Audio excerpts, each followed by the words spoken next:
Hey, everybody. This is our Exhibit A show where we interview attorneys and other experts across the country about what it takes to truly be the Exhibit A of a successful attorney. That's why I'm super excited to have Sharon Christie here. For those of you that don't know her, she's a nurse, lawyer, and an entrepreneur. Was an associate in a big law firm, a partner in a small law firm, owned her own solo practice for 16 years. She's made every mistake you can make in creating and running your own firm.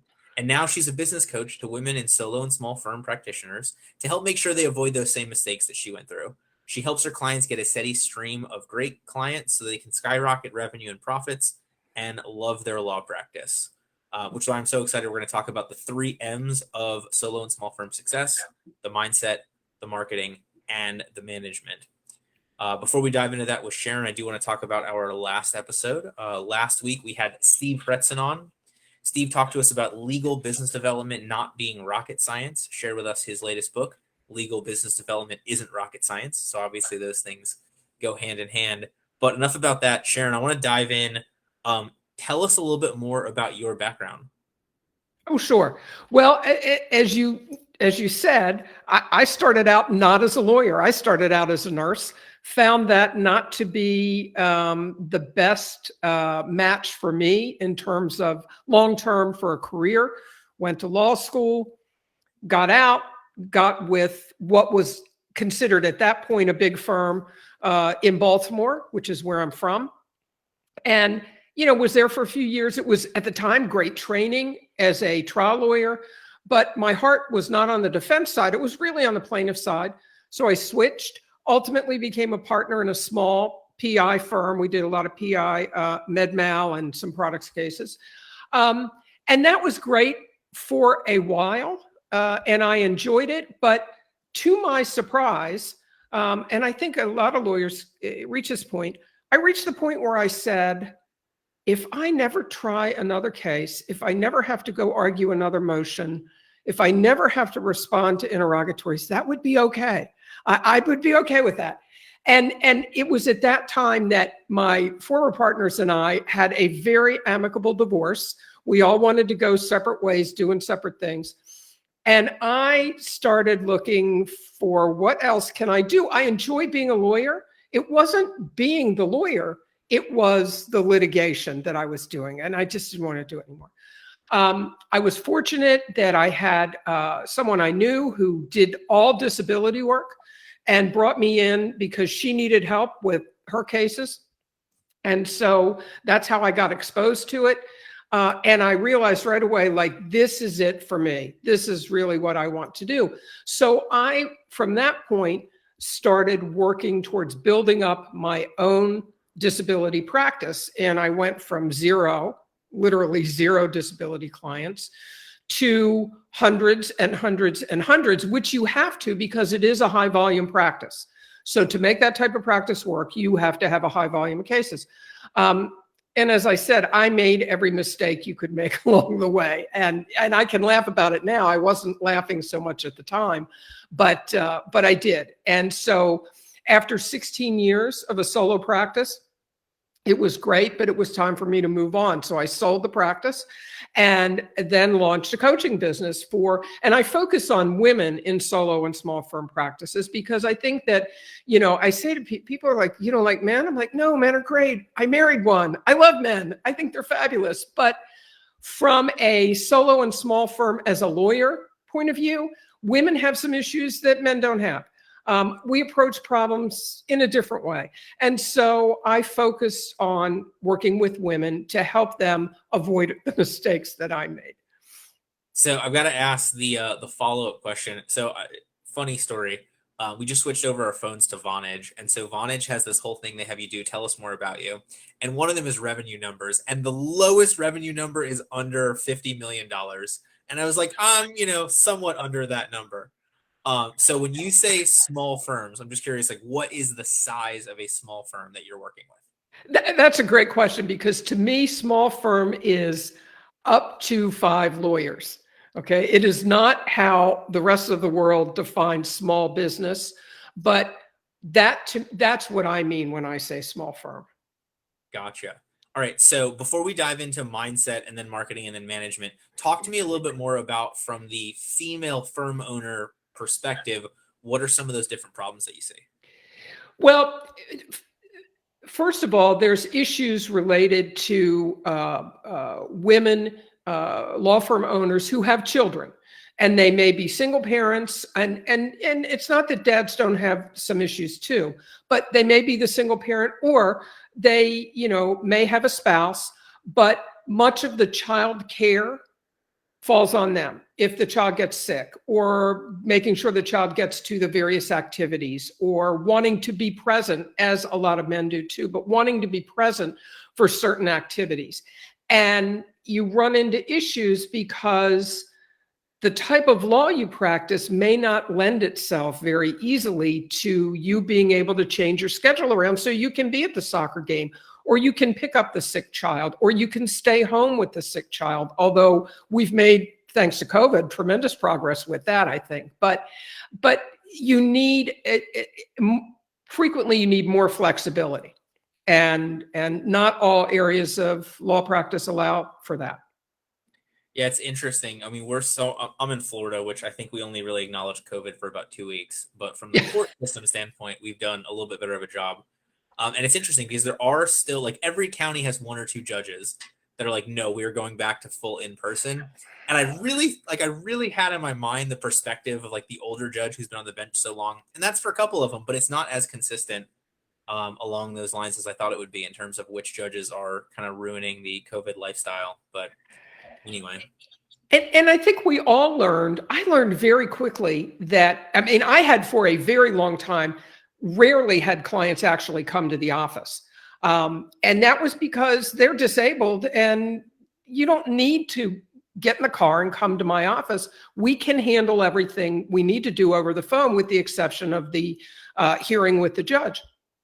So for a long time, we were already there in my office, but we had not switched over to remote work. And, then it was forced on us. No, I laugh because in Maryland, where I am, the governor said, lawyers are an essential business. And I laughed and said, oh, said no one ever, but, we're an essential business. So technically we could stay open, but we didn't because my staff wasn't comfortable with it. I got that.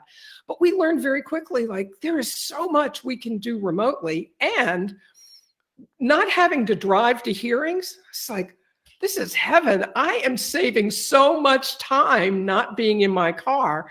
Although I missed some of the in-person, it was great from an efficiency point of view. I loved it. So I'm surprised. I am surprised that judges don't always recognize that, because it must be more efficient for them too.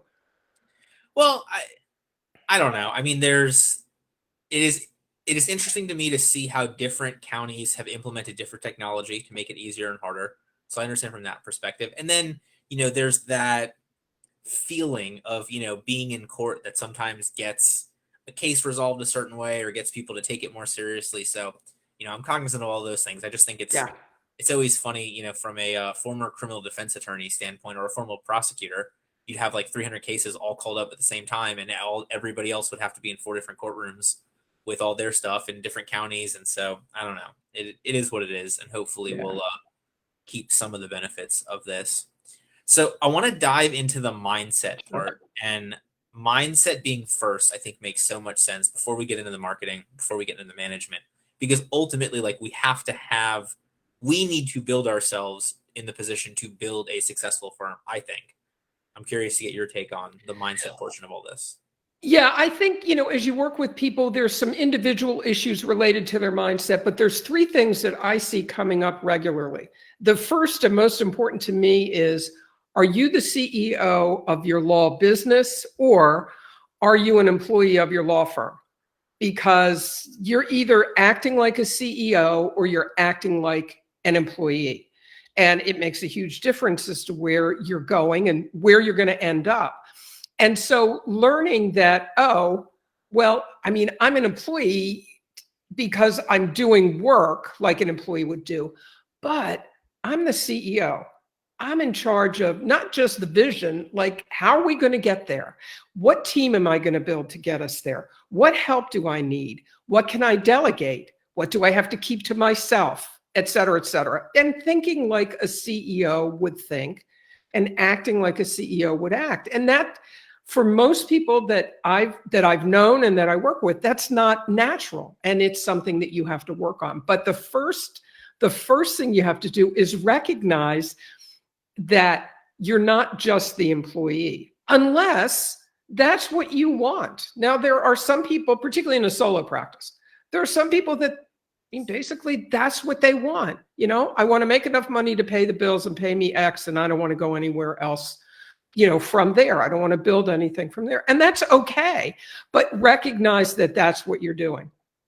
So that's the first thing that, and most important thing, I think, that I see as a mindset issue that people need to work on. Yeah, I made a, I'm going to call it a bad joke, whether it's funny or not.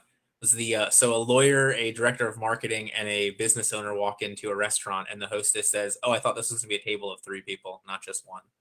And I think that's the spot that so many lawyers find themselves in, and then wonder why they're having so much struggle when really they're doing 3 or 5 or 10 full-time jobs themselves with the limited amount of time that they have. Correct. And not doing any of them particularly well. I mean, that's, you know, that's what it comes down to. And so you have to recognize that there are things that other people are going to do much better than you are. And the first thing that I find that always surprises me, and it shouldn't, but it does, it's when people are doing their own financial things, keeping their own books. I mean, I knew right away the last thing I wanted to do was me keeping the books, because if I mess that up, the ripple effect is so huge, you know, I don't even want to think about it. Now, that doesn't mean I didn't look at the books. I looked at them with an eagle eye, you know, but I wanted somebody else to be doing my bookkeeping. I want an accountant to be taking care of the taxes, telling me if there's any issues, working on any tax planning we need to do, et cetera. So sometimes it can be hard for people, especially in the beginning. Like, I don't have that much money. I'm afraid to spend the money. But you have to set some priorities and recognize that initially, particularly in the beginning, there are certain things that you need to put in somebody else's hands in order for you to ultimately be successful. I call that my I don't want to go to federal prison fund. That is my accountant, CPA, financial advisor. I'm like, state prison? I don't know. I don't. I'm not looking forward to it, but I think I can make it. Federal prison? Yeah. No, I'm totally kidding. Never make it. Yes. Says a former criminal attorney. I get it. Yeah, correct. I agree. I agree. There are things that I just don't want to be getting a letter from certain people. Yes, that's right.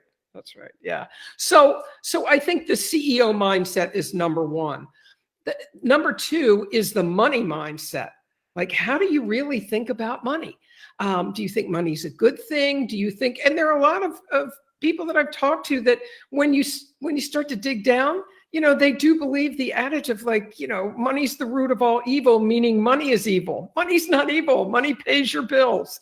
You know, money pays your salary. It's what you do with the money that's important. I've talked to people, and I was one of these people a long time ago. Money burns a hole in my pocket. I actually believe that. I'm like, no, it doesn't. You don't have to, you know, you don't have to buy into things that you may have been told along the way. You don't have to buy into it. And you need to have the right thought patterns about money as you're planning your business. And as you know, you're figuring out, how much do I need to set aside? How much do I need for this? How much do I need for that? So there's work that people need to do on their money mindset. And then the third area where I see a lot of issues come up is in what people now call imposter syndrome. And I break that down into two aspects.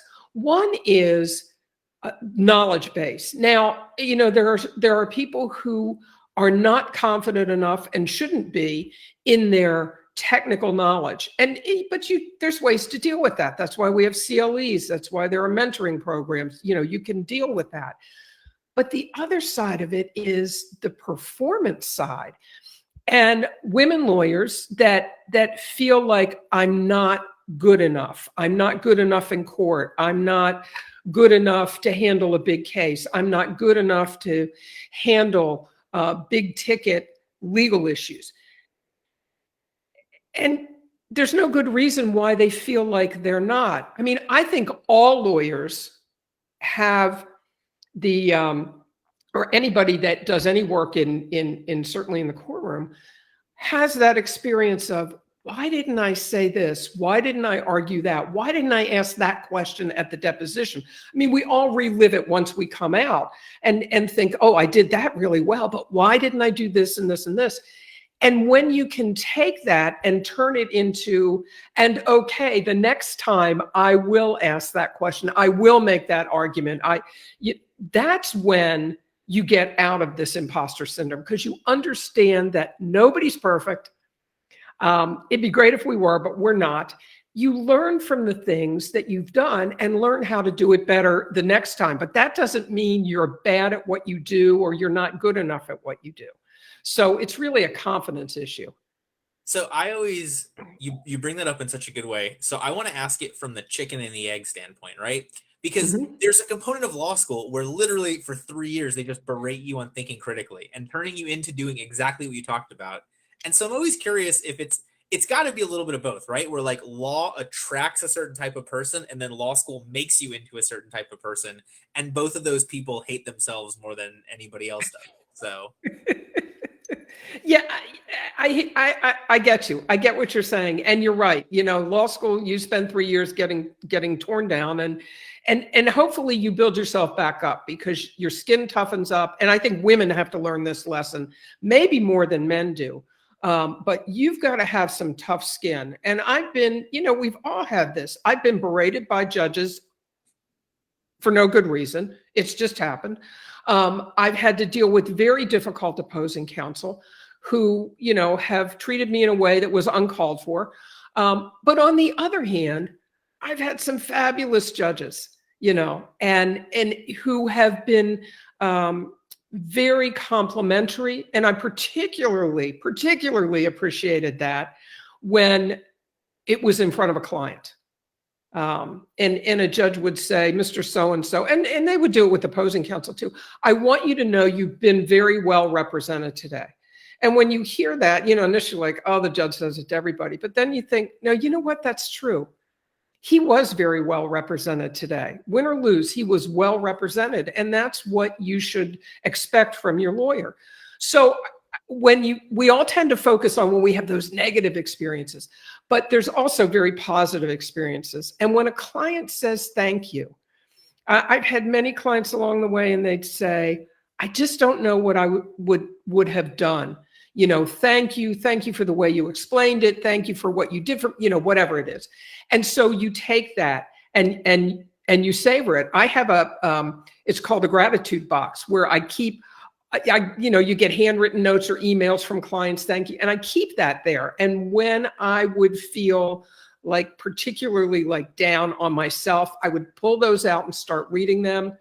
And that would bring me back to reality. You know, you're not perfect, but look at what you've done for these clients. And you need to keep doing this for people. yeah, I always, to me, like what you're talking about, I always look at it as sort of like that, like a pool of water. And so we've got the case, you know, we drop the rock in the pool of water, we create these ripples. And then by the time you've got, you know, your input on the case, plus what happened to the client, plus how it impacts their family, plus how it impacts their future, regardless of what kind of law, you've got all these ripples going and intersecting. And so it's crazy to think about how that one case could impact 20 people, 30 people, 100 people. Absolutely. Absolutely. Yeah. Yeah. All right, ready to transition over to marketing? Let's go to marketing. Yes. Yes. Right. So we've got the right mindset in place. Now we're on the marketing side. So talk to me about how we find that success from a marketing standpoint. Sure. So the first thing, although some people, not as much as they used to, but some people fight against this, is what's your niche? I call it niche. Other people call it niche. Doesn't matter. You know, what kind of law do you practice? Well, I can do this. I can do that. No. What kind of law do you want to practice? Are you good at? And will you be focused on? So that's number one. And it could be, you know, a couple areas that you focus on, but it's not going to be 5 because you're not going to be very effective trying to market to 5 different types of clients. So what's your niche? Who really is your ideal client? I had somebody say to me the other day, oh, a trust and estates lawyer who was great. I really like her. And she's like, no, I want to help anybody over the 18 who needs a will. I'm like, well, okay, you can do that, but that is just a lesson in frustration if you're trying to reach anybody over the age of 18. So, working on those really specific details of an ideal client becomes very important. And I think a lot of times people either haven't heard the term, or if they have, they don't give it much emphasis. Well, my client, my client's like in their 40s and needs a divorce. You need to be a lot more specific than that, so that you can hone your message, of course, just to that person. So sometimes I give people the example of, it's not lawyers, it's dentists. So there was a dentist and who was working with a coach who works with medical professionals. And the coach said to him, okay, so who's your client? Who's your ideal client? And the dentist says, well, anybody with teeth. And then the dentist stops and says, or anybody without teeth. I can help them all. But you compare that to the dentist who said, excuse me, I want to be the dentist to people who are afraid to smile because they're missing teeth. And that's the dentist who has the, I don't know, here they call them smile design centers or smile centers, something like that, but a very, very focused practice. Who do you think has a happier business and a business that's making more money? It's going to be the Smile Design Center, of course, okay? And so sometimes I get lawyers that can see it much clearer when they look at a different professional. But the idea, of course, is that you want to send a very limited, specific message to the person who is your ideal client, the person that you work best with, that you like working with, that you can help the most, and who has a profitable case. A lot of times I find women, again, in particular, like skip over the profit part, but I want to help people. Totally understood. But you can't help people who can't afford your services until you have enough profit in your business to allow you to do that. And then you can do all of the free services you want, but you've got to start with the profit. And then you can look to expand, your ability to take on non-paying clients or low bono or pro bono, however you're going to phrase it. So, who is it? What are you saying to them? I had interviewed she's a terrific divorce lawyer down in Virginia Beach, and her firm historically has only represented women. And it's the same idea. It's like, not that they don't like men, but they made the decision very early on, we're going to focus on women. We're going to focus on the issues that women deal with in divorce. And we're going to stay focused on that because that's who we serve best. That's who we like to serve. And we're going to build our business around that. And they did it very, very successfully. So you got to figure out what's the message you're going to send to that client. And that the message is, how do you solve their problems? And of course, you find out what their problems are by talking to them and using the words that they use to tell you what their problems are. People don't typically come and say, in some legal sense, like they wouldn't come to me in a disability case and say, they've denied my request for hearing and I need to file a request. They've denied my request for reconsideration and I need to file a request for hearing and prepare for the administrative law judge. Like, they don't know all that stuff. They call me and say, I cannot believe I got denied. Why can't they see that I'm disabled? And so, I take from their words, what is the problem that they're dealing with, the way that they see it, because that's how you're going to write your marketing message, no matter where you're marketing, online, offline, it doesn't matter. Which leads to the next part. Where is the ideal client?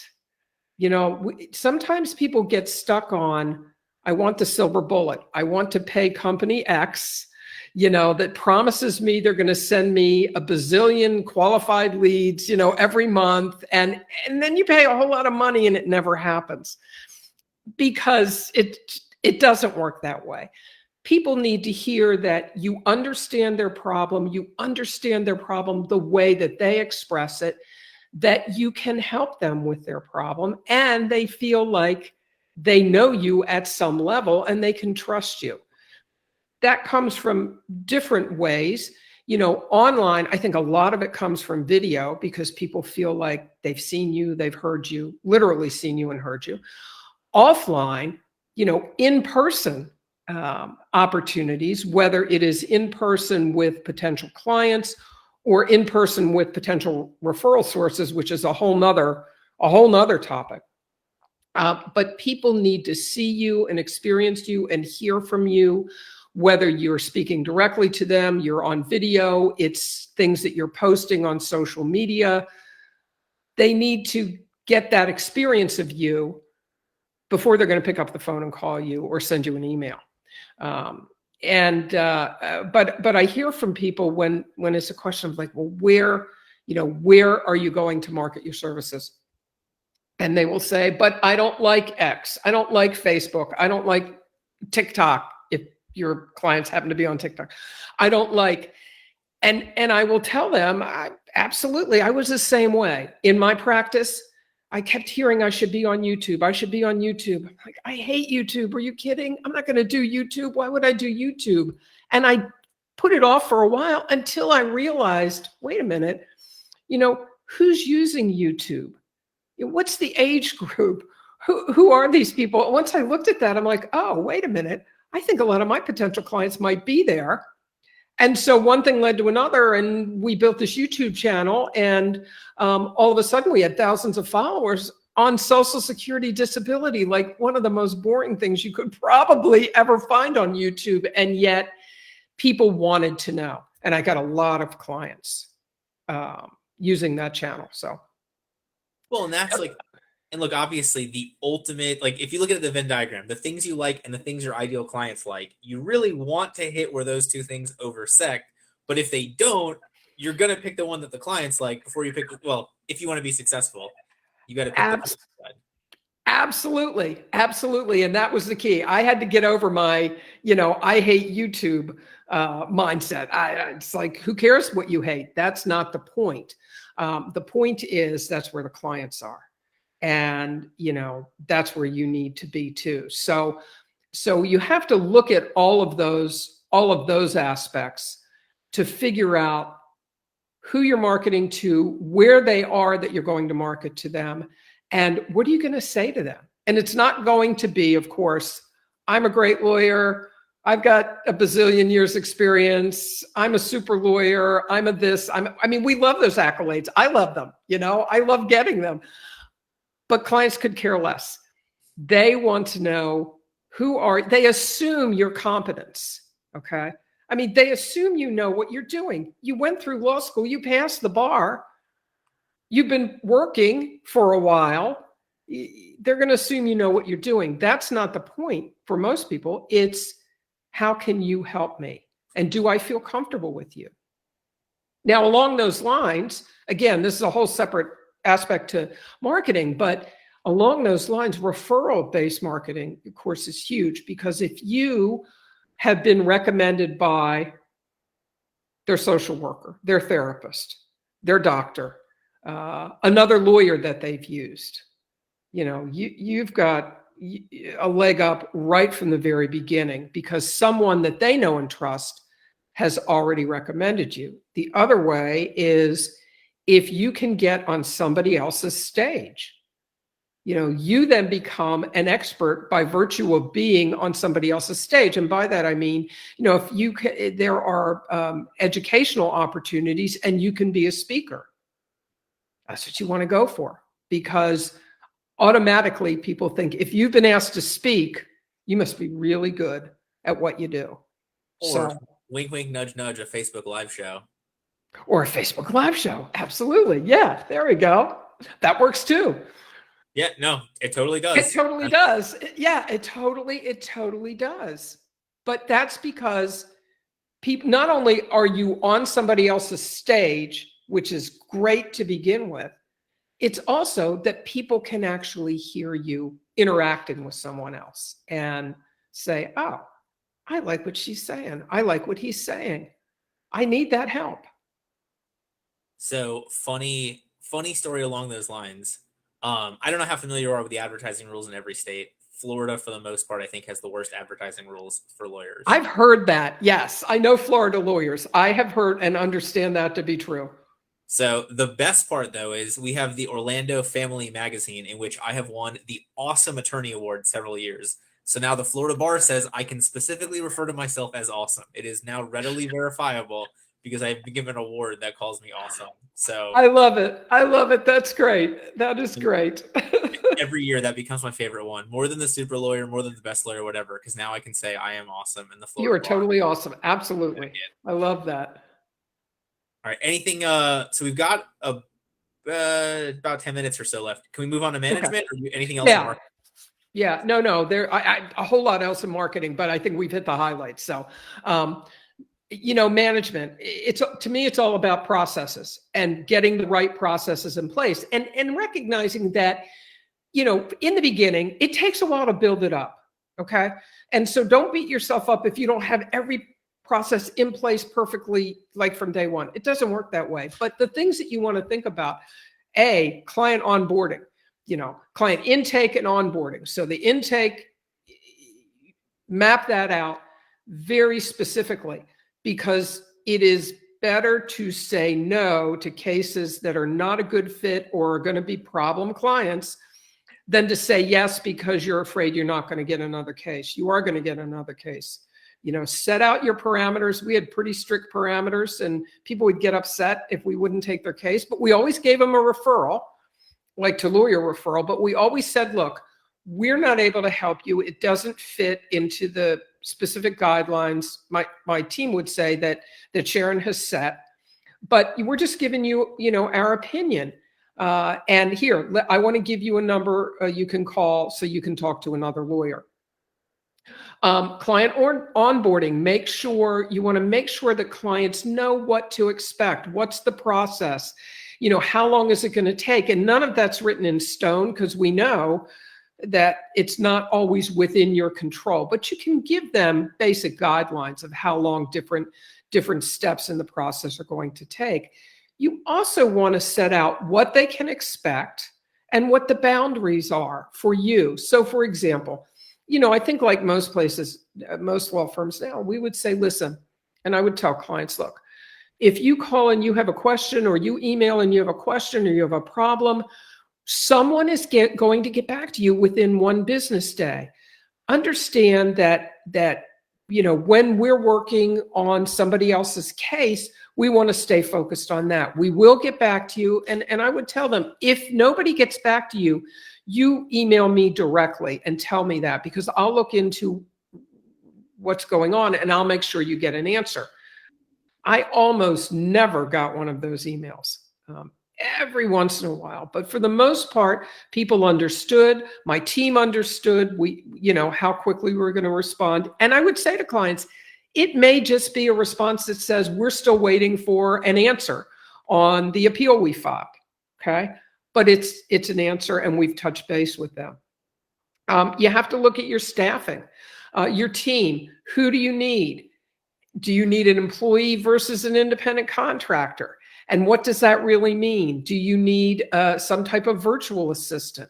What about remote versus in-house if you actually have office space? What are your requirements there? And that's really changing right now. But you need to look at that, and then you need to be able to put together procedure manuals for your staff. And the way, one of the things that I really worked on, because initially I was like, I'm going to write all these procedures. Okay. And I did. And it didn't work because I wasn't the one doing that part of the work. And so pretty quickly I said, oh, wait, I need to have my team writing these. We need to work on them together. But it's so much easier if you have written procedures on all of the stuff that you do routinely, so that when you bring somebody new on board and you're going to teach them, your ways, they have a reference manual when they forget. So, those are things that you need. You need the financial management system. Hold on, I want to jump in for a second before you go. So, yeah. In terms of the procedures, I think that has been the best part of the work from home stuff. because you can screen record yourself or somebody doing it. You can transcribe the screen recording. You can type the tweaks. Now you've got a video of it. You've got a text of it. You've got audio of it, and you can really hit however anybody learns. That's exactly right. And that's a great point, because that's one thing that it has taught us. And the other thing you have to remember is it's not a one and done. So periodically sit down with your team. You're going to sit down with your team, whether it's quarterly or twice a year. We ended up going about twice a year, and just look at how are you doing things? Are there ways we can do it better? Or have we actually changed how we're doing things? But we didn't put it in the procedures. So let's get it updated. Because frequently we would just sort of morph from one to another because we found something that worked better. But then you had to catch up and say, oh, wait, if somebody new comes in, they won't know how to do things. So you want to make sure that all gets updated. Makes total sense. And then I cut you off. You're talking about financial management, and I just sorry. The whole financial side of things, and that's what I was referencing before. Get a bookkeeper, have an accountant, look at your numbers. That sometimes it's like people are almost afraid to look at their numbers. They're afraid of what they're going to see. You've got to sit down. I mean, I was looking at those numbers every week in terms of money in, money out, for sure. And then, some of the longer term things I would look at on a monthly basis. But you've got to look at those numbers to see, where are you going? What's the trend? What do you need to do to tweak it? If you find that suddenly your cash is not flowing in as well as it was, well, what's going on? Is it that, if your contingent fee, that you're losing a lot of cases and now you got to change your intake parameters? Or if you're billing, is it a collections issue? What is it, so that you can make some changes? Or is it just time to raise your rates if you're billing on an hourly basis, or even a flat fee? Is it time to just raise the fee? So those are things you can't, again, they're not one and done. This is constantly something that you need to constantly reevaluate and make sure that your cash flow is right and your numbers are right. And if they aren't, fix them, because you can fix them. That's the thing that people need to understand. You have to work on it. Well, it always brings me back to the Albert Einstein quote of insanity is doing the same thing and expecting different results. And I think that's the biggest. Listen, I get different pushback than you. We're just doing the marketing stuff. But in terms of like, well, if we just do this more time, we just give this more whatever, like, all right, well, but if you're not changing anything, you're just going to get more of the same results that are bad, or, whatever it looks like. So it's true. It's true. Yeah. Although, you have to give it enough time. Like, yeah, I've certainly heard from people like, well, I've been doing this for 30 days. Well, 30 days isn't going to be long enough.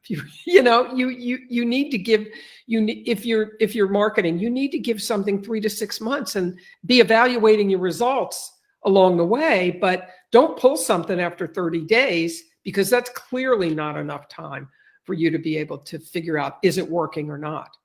Makes total sense. All right. So as we get towards the end, is there anything else that you want to make sure we cover before we start to wrap up? I just want to say that no matter where you are in your practice, in a solo or a small firm practice, you might be, you've just getting going, or you've been at it for a while and you've got some traction, but you're not able to sort of make it you're stuck. That's what I hear. I'm stuck. Like, I made it this far. I'm stuck. It's okay.